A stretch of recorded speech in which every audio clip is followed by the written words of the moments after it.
Қайырлы күн. Онлайн мектепке сабақ кестесін қалай жариялаймыз?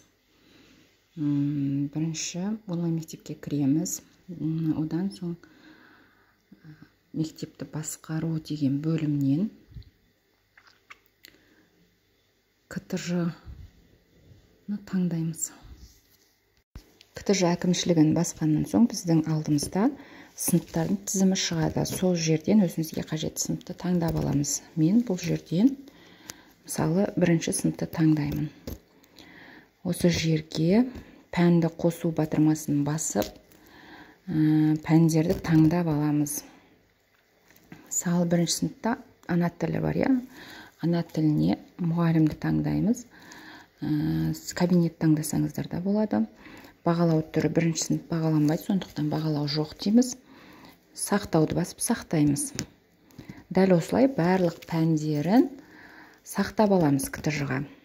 Сонан соң кейін, мысалы екінші математика пәнін таңдайтын болсақ, тағы да көрсетіп жіберейін. Математика пәнінде дәл солай оқытушыны таңдаймыз.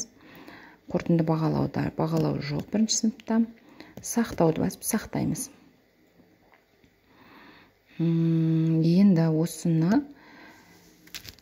кестеге ендіреміз. Ол үшін сол мектеп әкімшілігіне барып, мектепті басқарудан кесте бөлімін таңдаймыз. Біздің алдымызда сыныптар шығады, сыныпты таңдап аламыз.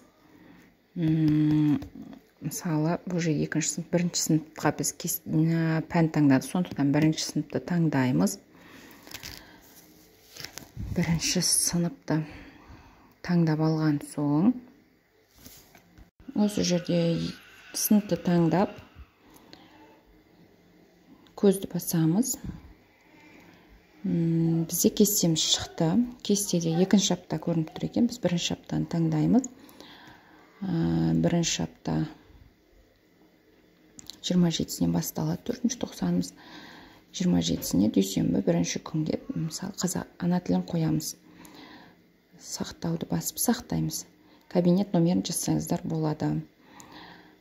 Осылай барлық пәнімізді қойып болған соң кестені басқа апталарға көшіреміз. Кестені көшіруді басып, аптаның күндерін немесе барлық аптаға жарияласақ болады. Көшіре беруімізге болады осылай. Каналға тіркеліп кетіңіздер.